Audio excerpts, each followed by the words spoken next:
नमस्ते। आज वैसे तो ओवरव्यू का दिन है, लेकिन आज मैं थर्ड आई कर रहा हूँ। थर्ड आई करने का कारण यह है कि एक बड़ी मतलब मेरे हिसाब से पॉलिटिकल एक बड़ा आज फैसला आया है।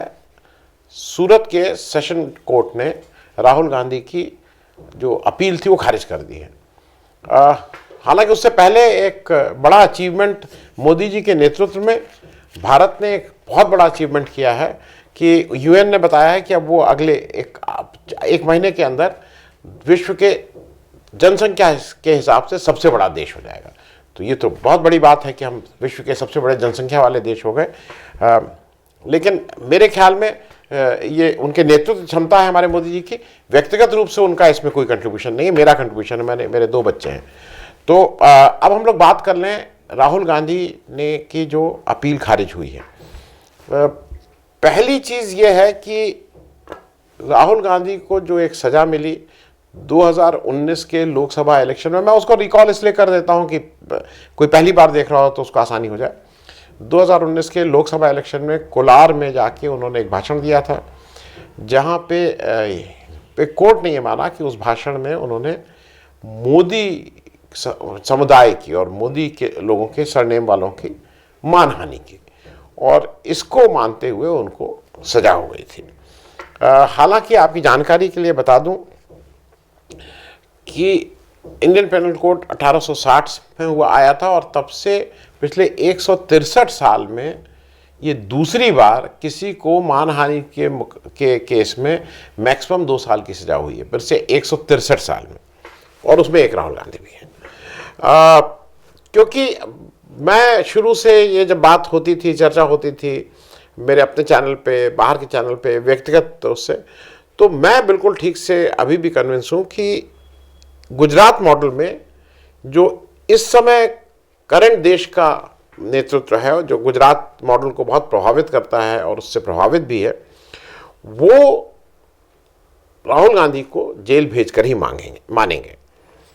हालांकि प्राइवेटली आप जब लोगों से बात करिए तो बहुत से लोग ऐसे हैं जो भाजपा में हैं, उनका कहना है कि भाजपा का इससे नुकसान होगा, क्योंकि लोगों की सिंपैथी राहुल गांधी के साथ जा रही है। लोगों को ऐसा लग रहा है कि अति हो रही है। लेकिन मैं पहले भी मानता था, अभी मानता हूं कि वो भेजेंगे जेल जरूर। और क्यों भेजेंगे उसके 2-3 में छोटे कारण, छोटे नहीं, जो उसके 2-3 मेरे हिसाब से जो कारण समझ में आते हैं वो मैं आपके साथ शेयर कर रहा हूं। पहली बात है नेम शेमिंग। नाम खराब करो, नाम खराब नहीं करो, नाम बदनाम करो। आपको याद है नेशनल हेराल्ड का केस था, सोनिया गांधी को, राहुल गांधी को बुला बुला के कितनी देर तक बिठा के उनसे पूछताछ होती रही। अगर उसमें एक लेश मात्र भी, जिसको कहते हैं कि अगर एक सूत के बराबर ही भी अगर कुछ मिला होता, तो आपको क्या लगता है अब तक तो मालूम नहीं क्या क्या हंगामा हो गया होता, कुछ नहीं मिला। लेकिन आप एक जनरल नैरेटिव देख लीजिए, जितनी डिबेट होती है बीजेपी की, कहीं होता है भ्रष्टाचार के मुकदमे में बेल पे, भ्रष्टाचार के मुकदमे में बेल पे, इस तरह की बातें लगातार बीजेपी एज अ पार्टी, उनके प्रवक्ता और उनका पूरा इकोसिस्टम ये करता रहता है। अब इस वाले मामले में तो उससे ज्यादा है। अभी क्या हो रहा है कि नैरेटिव बन रहा है कि अडानी जी के क्या नाम लेने की वजह से एक जनरल जो बन रहा है, राहुल गांधी की सदस्यता गई। लेकिन आप ये देखिएगा कि 2024 इलेक्शन तक आते आते ये जो बीजेपी का पूरा इकोसिस्टम है, ये हुआ करके ये कहेगा कि अब देखिए राहुल गांधी तो कन्विक्टेड है, सजा याफ्ता है भाई, अपराधी, बिल्कुल उनको सजा मिली हुई है, वो इस चीज को ज्यादा गढ़ेगा। अगर मैं ये बात आपसे इसलिए कह रहा हूं क्योंकि ये सामने आता हुआ कम से कम मुझे तो दिखाई दे रहा था। दूसरा कारण यह है कि जो एक दानव सेना बनाई गई है, जो ट्रोल आर्मी जिसको कुछ लोग कहते हैं, कुछ और ऐसे बहुत से लोग जो उनको प्रभाव में आते हैं, जिनको लगता है कि नहीं हमारे साथ बहुत जाति हुई, हमारे साथ पिछले 1000 साल से जाति हो रही थी और अब समय आ गया है कि हम उसका बदला लें। वो जो सिंपैथाइजर हैं उनको कैसे संतुष्ट करें, क्योंकि उनको लगातार कुछ ना कुछ उनको देते रहना है, क्योंकि वो एक ऐसा दानव है कि अगर आप उसको भोजन नहीं देंगे तो आपकी तरफ ही उसका रुख हो जाएगा। उसको लगातार फीड करते रहिए। तो कैसे संतुष्ट करें, क्योंकि जय श्री राम का नारा लगा के अगर गोली मारने वाली जो सेना है, उस सेना को तो आपको कुछ देना ही होगा, और उसके लिए ये आवश्यक है कि आप ये उनको सजा दिलवाइए, उनको जेल भेजिए, जिससे वो संतुष्ट रहे। वो मार्केट में, वो बाहर सब जगह घूम घूम के कहे देखा देखा जेल गए जेल गए। लेकिन ये भी एक फैक्ट है, वहां तीसरी चीज बोल रहा हूं कि ये शायद सबको पता है, राहुल गांधी के अलावा जो बाहर जो भी, चाहे वो कांग्रेस में हो चाहे, राहुल गांधी को इससे कोई फर्क नहीं पड़ रहा है, वो इससे डरे नहीं है। लेकिन ये जो नेतृत्व है वो इससे एक मैसेजिंग कर रहा है। जैसे होता नहीं कि आगे वाले चौराहे पे चेकिंग हो रही है तो जल्दी जल्दी सब लोग हेलमेट लगाने लगते हैं, पुलिस का इंस्पेक्टर खड़ा है तो वो हेलमेट, 3 लोग सवारी चल रहे होते हैं स्कूटर पे तो एक को उतार देते हैं। उसी तरह से जिसके मन में जिसने कुछ इस तरह का किया है, या वो है, या उसको लगता है कि भाई कुछ हम भी इस लपेटे में आ सकते हैं, वो जरूर डरेगा। मैं 2 नाम ले रहा हूं, उसके डिटेल्स अभी नहीं कर रहा हूं। शरद पवार साहब, आपको लगता है ना कि डरे थे कि निडरता के साथ खड़े थे, और हमारे दूसरे उत्तर प्रदेश के भूतपूर्व मुख्यमंत्री अखिलेश यादव जी, आपको लगता है कि इतनी ये सब जो ईडी सीबीआई मार धाड़ जेल में, थोड़ा जरा मतलब जरा ये एटीट्यूड है ना, जरा भाई कॉशियसली देख के। अब बात आती है कि कांग्रेस की क्या होगा। मैं इसमें एक ये भी आपको बताना है कि मेरे हिसाब से राहुल गांधी क्यों जेल जाएंगे, वो मैं अभी आगे आ रहा हूं। लेकिन उससे पहले मैं एक चीज और आपको क्लियर कर दूं कि कांग्रेस इसमें कहां, मतलब कांग्रेस के लिए क्या फायदा क्या नुकसान क्या है।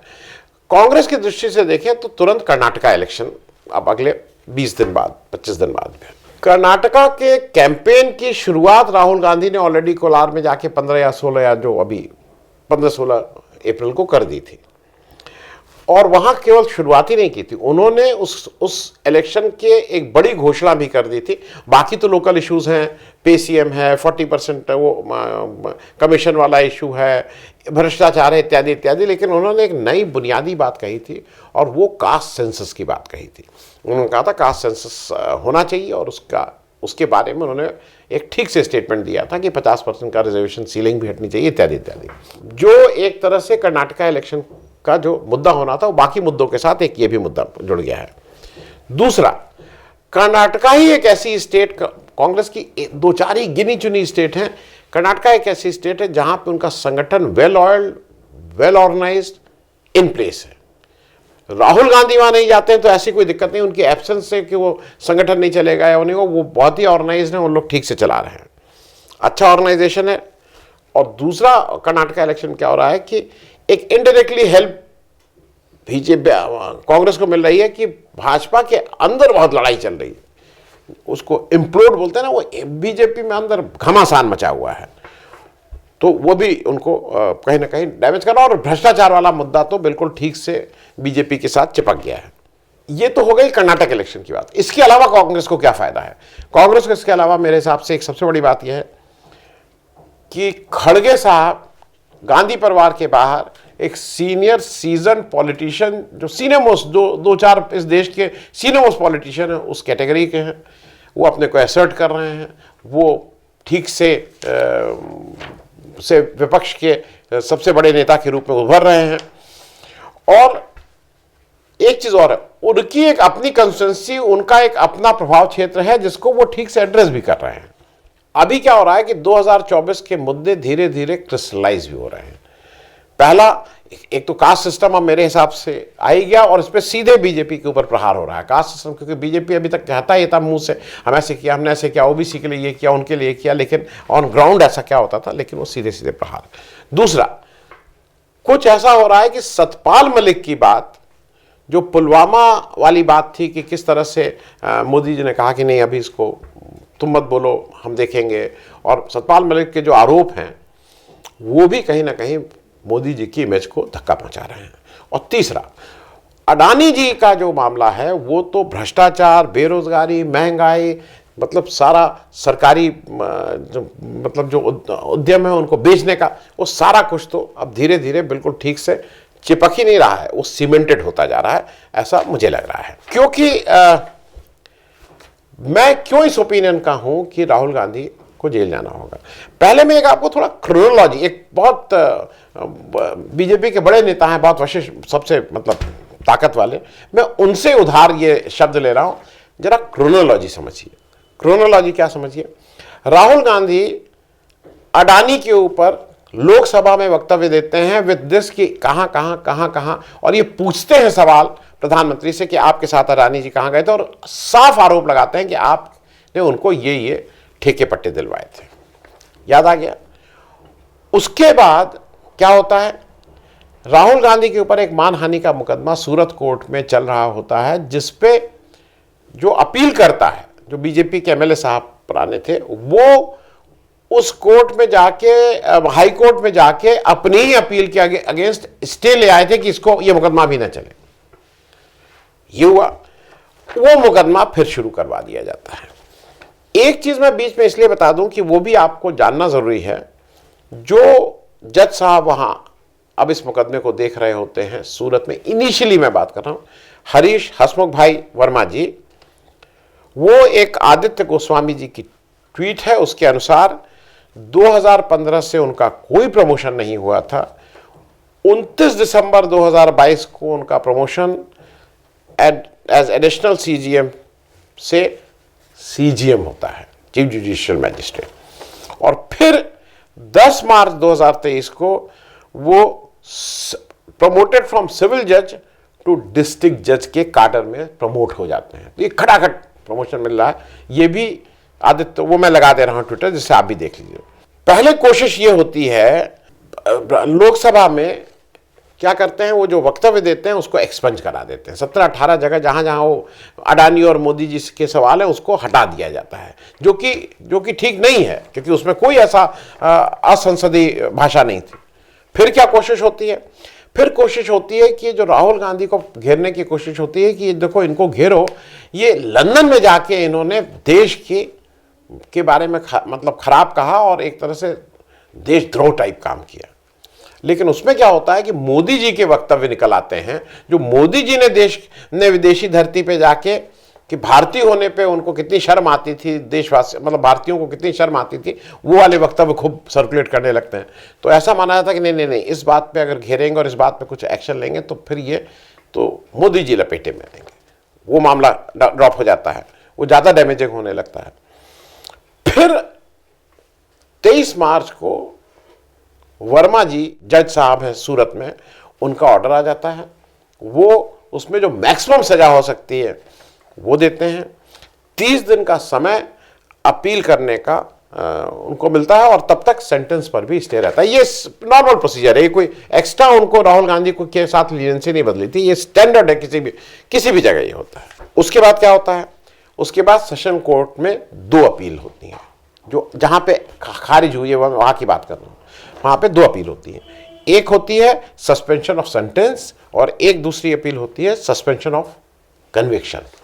सेंटेंस जो सजा है उसको सस्पेंड किया जाए, और जो इनको दोषी पाया गया उसको सस्पेंड किया जाए। इसी बीच अब ये सब तो उधर चल रहा है, इस बीच में एक चीज बताना भूल गया कि 23 मार्च को आपको सजा सुनाई जाती है, और 24 मार्च को लोकसभा से आपकी सदस्यता खत्म कर दी जाती है। 600 पेज के आसपास का एक गुजराती वाला ऑर्डर रहता है।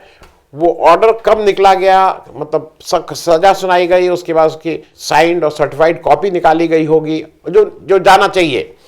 फिर वो दिल्ली आई, फिर उसका ट्रांसलेशन भी हो गया रात भर में, और ये सब कर आके उनकी सदस्यता चली गई। ठीक है, तुरंत घर खाली करने का नोटिस दे दिया जाता है, वो घर खाली भी कर देते हैं।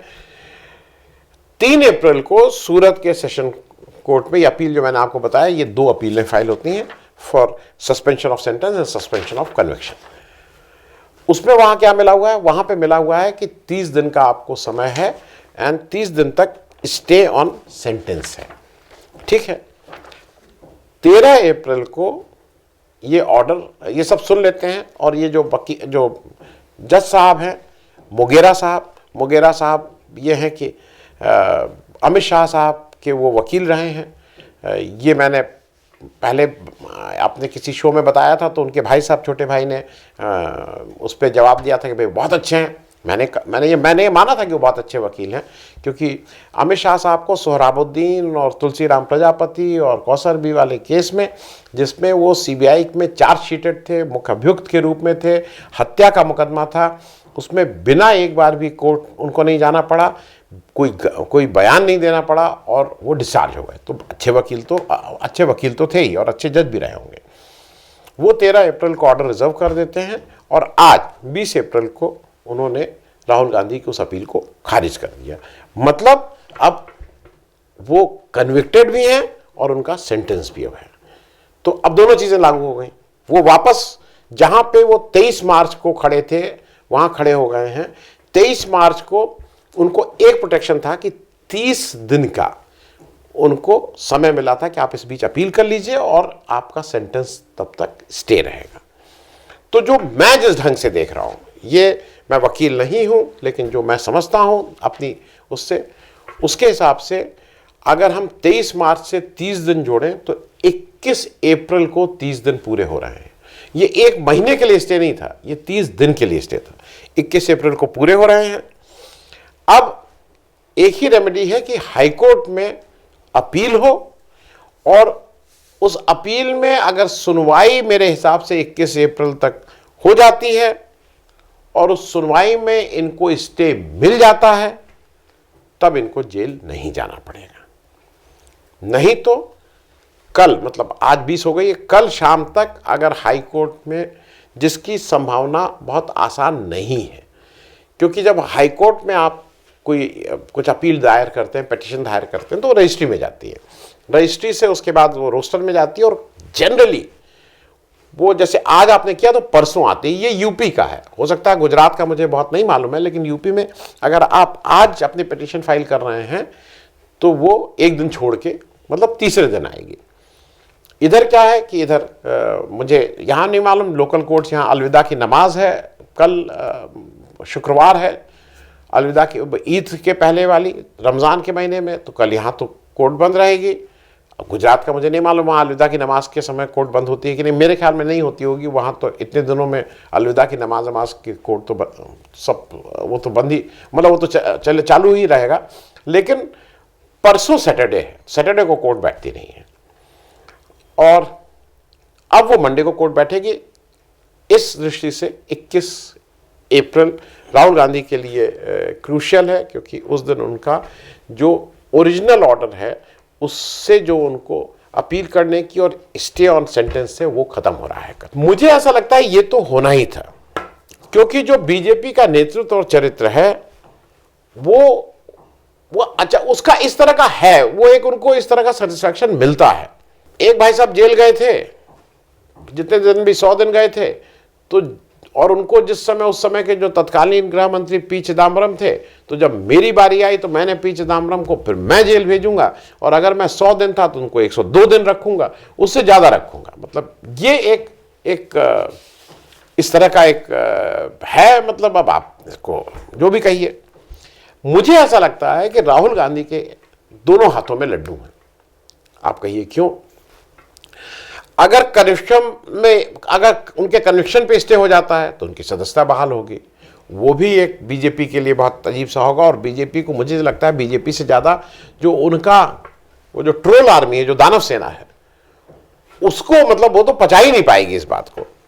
दूसरी तरफ अगर स्टे नहीं होता है और वो जेल जाते हैं तो एक सिंपैथी और एक जो विक्टिम कार्ड हमारे मोदी जी कई बार खेलने की कोशिश की है कि मेरे ऊपर सुपारी दी गई है, मुझे रोजगारी दी जाती है, इस तरह के वो जो विक्टिम कार्ड करके सिंपैथी लेना चाहते हैं, वो यहाँ पे विक्टिम कार्ड बिना खेले जेन्युइनली एक बड़ी सिंपैथी राहुल गांधी के पक्ष में हो जाएगी। दूसरा, राहुल गांधी का कद भी इतना बड़ा हो जाएगा, जो ये बार बार होता है ना, अरे राहुल गांधी कैसे लीड करेंगे, राहुल गांधी में कोई कॉम्पिटेंस नहीं है, राहुल गांधी तो ये नहीं है। वो विपक्ष के ही नहीं, वो इस देश के एक बड़े कद्दावर नेता के रूप में इस्टेब्लिश हो जाएंगे, हो रहे हैं, और इस जेल जाने से तो और हो जाएंगे। ये मेरा अपना मानना है। चलिए, 1-2 दिन थोड़े वो रहेंगे कि एंग्जाइटी वाले रहेंगे कि क्या होता है। थैंक यू सो मच, धन्यवाद।